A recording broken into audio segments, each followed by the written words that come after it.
Siete stanchi di stampare oggetti che si spezzano al minimo urto o che si deformano appena fa caldo? Spesso compriamo i nostri materiali per la stampa 3D senza fare una scelta davvero consapevole, ma basandoci soltanto su alcuni parametri soggettivi come il prezzo, la marca oppure il colore. Ma la verità è che stiamo un po' acquistando alla cieca. In questo video quindi vedremo in maniera approfondita come leggere una scheda tecnica di una resina o di un filamento, per capire se sia davvero il materiale adatto e che si addice alle nostre esigenze. Dopo aver visto questo video, saprete esattamente quale materiale scegliere per le vostre parti funzionali, per le miniature o per i prototipi, sia che si tratti di stampa 3D a resina, sia che si tratti di stampa a filamento, ossia FDM.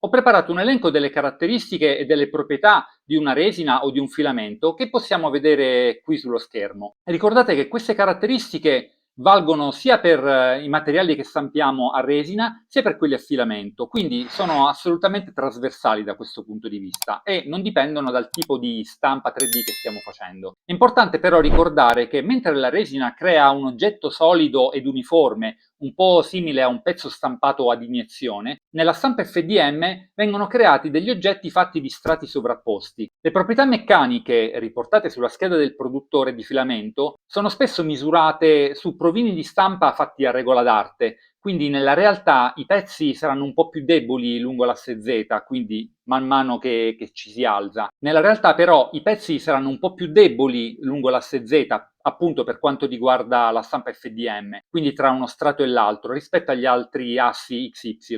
Ed è per questo che in alcune stampe fallite spesso possiamo notare quell'effetto sfogliamento tipico appunto della stampa FDM. Succede anche nella stampa a resina, ma molto meno frequentemente. Parlavamo dei materiali.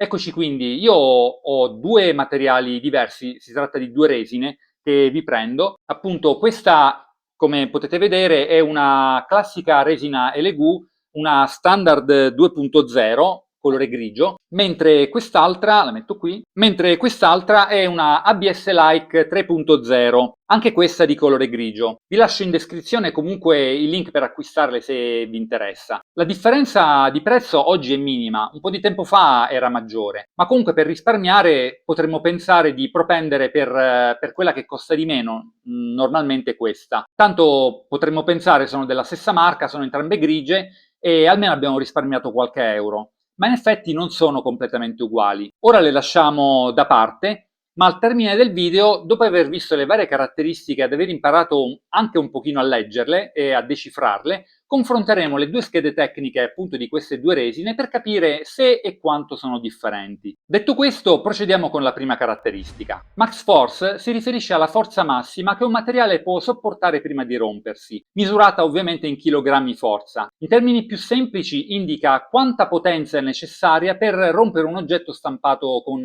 quel materiale. Immaginiamo di appendere un peso alla nostra stampa. La Max Force è appunto il peso massimo che la stampa può reggere, può sopportare prima di spezzarsi o staccarsi dal supporto. E quindi la misura brutale della resistenza e quindi più è alta, più la stampa è tosta. Quindi in generale un valore di max force più alto indica una resistenza più alta e quindi può sopportare quel materiale dei carichi maggiori. Questo è particolarmente importante per oggetti che saranno sottoposti a stress meccanici come parti funzionali, prototipi meccanici o oggetti che devono sopportare appunto dei pesi. Passiamo alla seconda caratteristica, la resistenza alla trazione. È una proprietà fondamentale dei materiali che indica appunto la massima tensione che un materiale può sopportare mentre viene allungato o tirato, prima di rompersi. Immaginiamo quindi di prendere la nostra stampa e tirarla dalle due estremità come un elastico. Questo valore ci dice quanta forza possiamo applicare prima che il materiale ceda. È fondamentale se stampiamo pezzi meccanici che devono stare in tensione. Si misura in megapascal e in generale un valore di megapascal più alto indicherà quindi una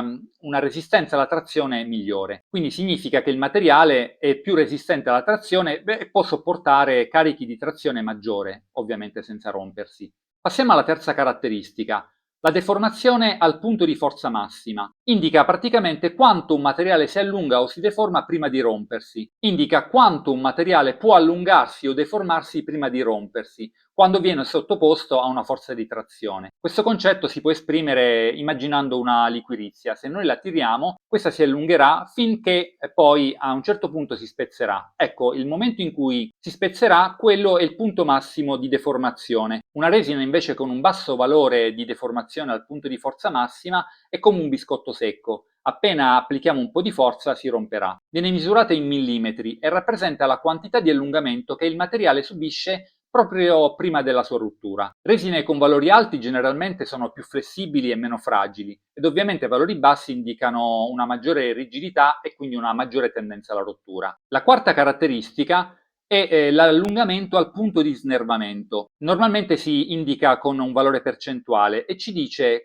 quanto un materiale può essere allungato senza subire danni permanenti. È una misura importante per valutare il comportamento elastico e la duttilità di un materiale in una stampa 3D. Praticamente questo valore indica, come dicevo, quanto possiamo tirare la nostra stampa prima che inizi a deformarsi in maniera permanente. Quindi non ritornerà più alla sua forma originaria e quindi resterà per sempre in quel modo deformata. Un valore più alto indica che il materiale può sopportare maggiori deformazioni e la sua applicazione è cruciale in tutte quelle parti stampate che devono assorbire urti o vibrazioni. Ad esempio mi verrebbe da pensare gli pneumatici di un modellino di un'automobile. L'elongation at break si misura con una percentuale e ci indica quanto il materiale può allungarsi prima di rompersi. Praticamente è il massimo allungamento totale che può appunto sopportare la nostra stampa prima appunto di passare a una rottura definitiva. Immaginiamo di mettere dei prodotti in una busta della spesa. Quando la busta comincia a riempirsi e quindi il peso si fa alto,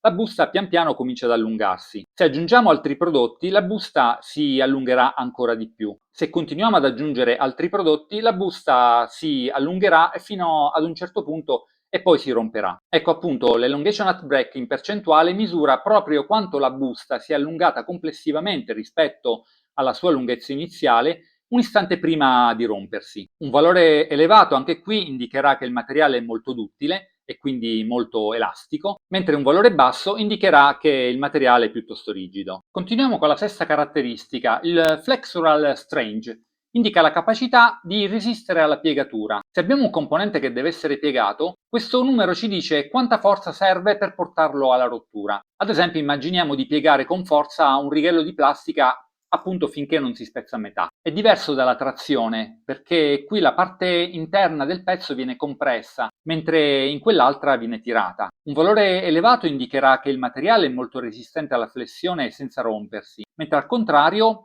un valore basso indicherà che il materiale è più fragile e si romperà più facilmente sotto un carico di flessione. La settima caratteristica è il modulo di flessione, che ci dice quanto un materiale è rigido quando viene piegato. È una misura fondamentale per valutare la resistenza alla deformazione di una stampa 3D sotto appunto il carico di flessione. Immaginiamo di confrontare il classico righello che dicevamo prima, però un righello di metallo con un altro righello fatto di plastica. Entrambi si fletteranno se spinti, ma quello di metallo opporrà molta più resistenza rispetto a quello di plastica alla piegatura. Quindi il flexural modulus, quindi il modulo di flessione, indica proprio questa resistenza, quindi ci indicherà quanta forza è necessaria applicare affinché la nostra stampa 3D inizi a piegarsi. Quindi un valore alto di modulo di flessione indicherà che sarà necessaria molta forza per piegare la nostra stampa, mentre appunto un valore basso indicherà che la nostra stampa si fletterà molto facilmente applicando una forza molto bassa. L'ottava caratteristica è la shore hardness, che indica sostanzialmente la resistenza all'indentazione. È una misura fondamentale per valutare la resistenza all'usura ed alla deformazione di una nostra stampa 3D. In pratica questo valore ci fa comprendere quanto questo materiale resisterà a graffi, alle abrasioni e agli urti. Quindi immaginiamo di prendere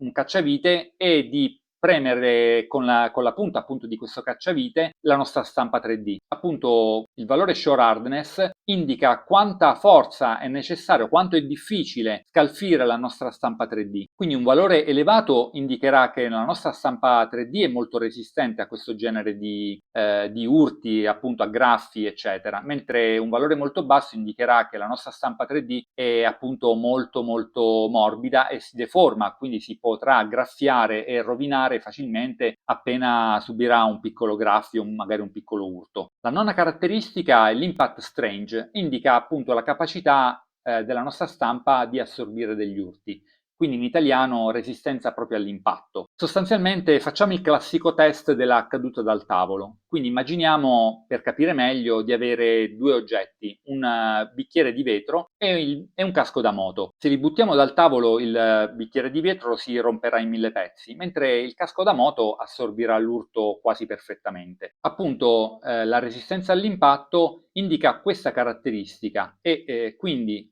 il nostro bicchiere di vetro avrà un valore basso di resistenza all'impatto, mentre il nostro casco avrà un valore alto di resistenza all'impatto. La decima caratteristica è il tensile modulus, indica la rigidità del materiale. È molto simile al modulo di flessione che abbiamo visto prima, ma riguarda quanto il materiale resiste all'allungamento. Quindi immaginiamo una corda di gomma ed una corda d'acciaio. Quella di gomma si allunga facilmente, mentre quella di acciaio rimane quasi immobile. Appunto il tensile modulus indica la resistenza della nostra stampa 3D a deformarsi sotto una trazione. Più è alto il tensile modulus, più sarà difficile allungarla se non applichiamo una forza molto alta. Più è alto il valore di tensile modulus, più per far deformare la nostra stampa dovremo applicare una forza molto elevata. Bene, siamo arrivati alle ultime due caratteristiche, che sono di sicuro quelle che conosciamo un pochino meglio e che siamo anche un po' più abituati ad usare sulle nostre stampe 3D. Scopriamole insieme partendo dalla prima. Quindi l'undicesima caratteristica che vedremo in questo video è la bottom exposure,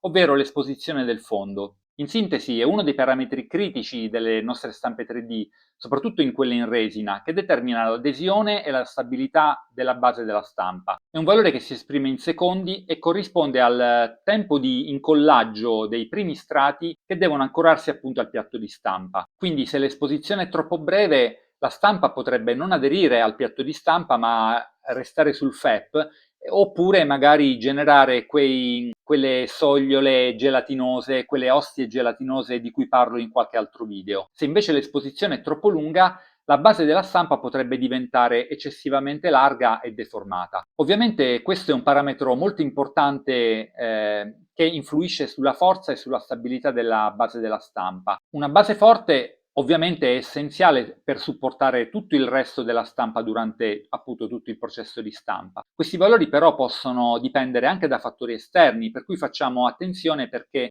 appunto ci sono altri aspetti che dobbiamo considerare quando appunto valutiamo il tempo di esposizione per il fondo, ovvero ad esempio potrebbe esserci una potenza della fonte luminosa, appunto della luce UV della nostra stampante, quindi se la luce è più forte il tempo di esposizione potrebbe essere ridotto, così come la temperatura ambientale può influire sulla viscosità della resina e quindi su come la resina stessa reagisce alla nostra fonte luminosa. Quindi è bene che valutiamo questi altri parametri esterni e ambientali rispetto a quelli del datasheet del nostro materiale, perché appunto rispetto a quello che ci dice il produttore potremmo variare leggermente i secondi di impostazione. L'ultima caratteristica è la normal exposure, ovvero l'esposizione normale. Come probabilmente avete intuito, rispetto al parametro precedente, la normal exposure è l'altro parametro critico della stampa 3D, soprattutto a resina, e corrisponde appunto al tempo di esposizione alla luce UV per ogni singolo strato normale,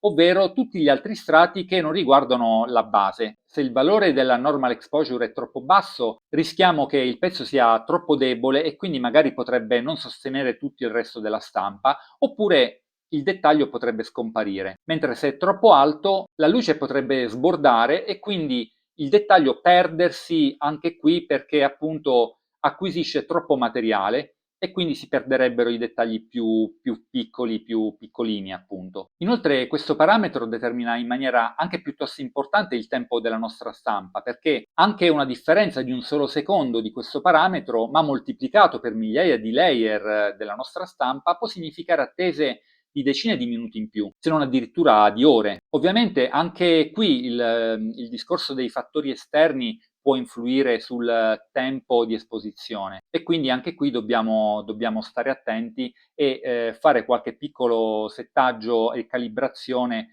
a seconda della situazione che abbiamo relativa alla nostra specifica stampante 3D o al posto in cui stampiamo. Se stampiamo in casa, in un posto abbastanza caldo, può andare bene. Se stampiamo in garage, magari d'inverno, le temperature sono molto basse e quindi l'esposizione potrebbe subire delle variazioni, dovremmo cercare di fare delle variazioni sul tempo di esposizione. Infatti riguardo a queste ultime due caratteristiche, per questo motivo alcune stampanti più recenti stanno adottando delle cabine autoriscaldanti che raggiungono appunto delle temperature interne di circa 30 gradi, che dovrebbero essere le temperature ottimali per avere la giusta viscosità della nostra resina. Bene, questa era l'ultima caratteristica della nostra panoramica sui materiali.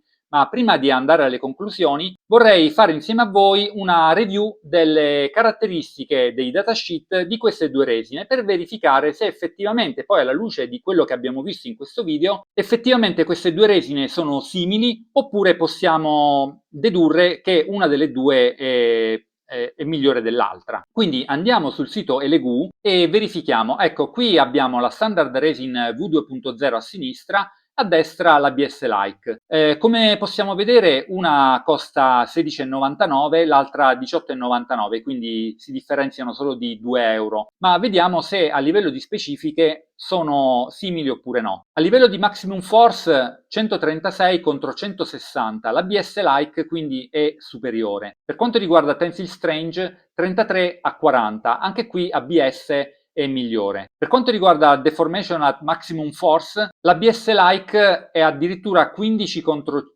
5, quindi quasi 3 volte migliore. Mentre per quanto riguarda l'elongation at yield, la standard resin è leggermente superiore. Quindi finora l'unico parametro in cui l'ABS-Like è inferiore per ora è questo. Proseguiamo con l'elongation at break. Qui abbiamo di nuovo la superiorità dell'ABS-Like 24 a 10, mentre per il bending strange abbiamo 50 contro 33, sempre a favore di ABS-Like. Il bending modulus ha 1200 contro 936, sempre ABS-Like è migliore, mentre per quanto riguarda lo shore hardness 80-88 contro 80-86 sostanzialmente è un pari. Per quanto riguarda l'impact strange 72 contro 59 non è un parametro nettamente superiore, ma sicuramente superiore. Quindi anche la forza, la resistenza all'impatto sicuramente superiore all'ABS-Like. Infine il tensile modulus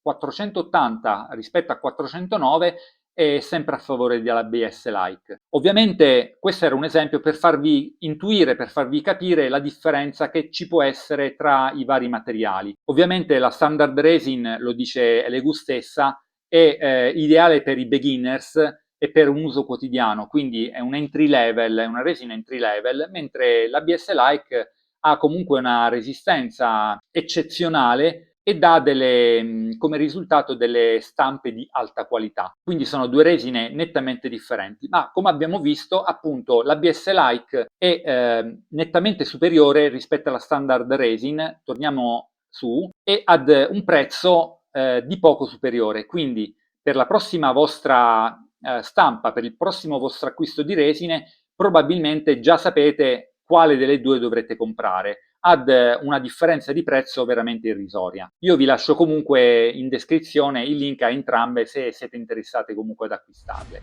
Come probabilmente avrete intuito, non esiste il materiale perfetto, ma esistono tante tipologie di materiali che hanno caratteristiche tecniche diverse a seconda del loro utilizzo. Ad esempio, resine che devono essere dure e resistenti avranno determinate caratteristiche che saranno differenti da quelle resine che invece dovranno essere morbide o si dovranno flettere. Pensiamo ad esempio a un modellino di un'automobile. Una resina rigida potrebbe essere utilizzata per stampare la scocca, mentre una resina con caratteristiche differenti, quindi molto più morbida, potrebbe essere utilizzata per stampare ad esempio gli pneumatici, i tergicristalli oppure l'antenna della radio. Quindi spero che ora che conosciamo meglio le caratteristiche dei materiali, il nostro prossimo acquisto potrà essere più mirato e consapevole. E soprattutto alla luce di quanto abbiamo visto e dall'esempio che abbiamo appena fatto, potremo cominciare anche a pensare di strutturare i nostri progetti stampando parti diverse con materiali differenti a seconda del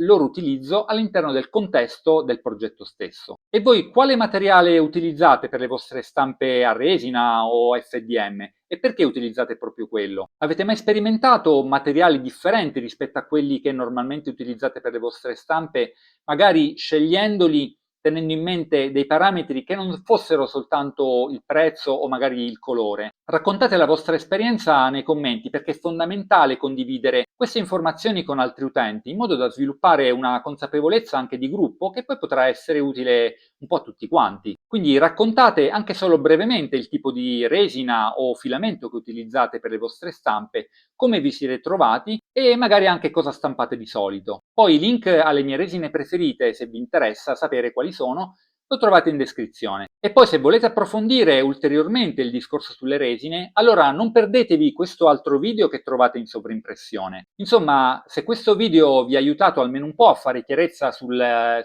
resine, sui filamenti, insomma sui materiali in genere per le vostre stampe 3D, allora lasciate un like. Non vi costa nulla, ma sarà di grande aiuto per sviluppare questo progetto e soprattutto dirà anche a YouTube di mostrare questo video ad altri appassionati di stampa 3D. Per oggi è tutto, noi ci vediamo al prossimo video. Ciao!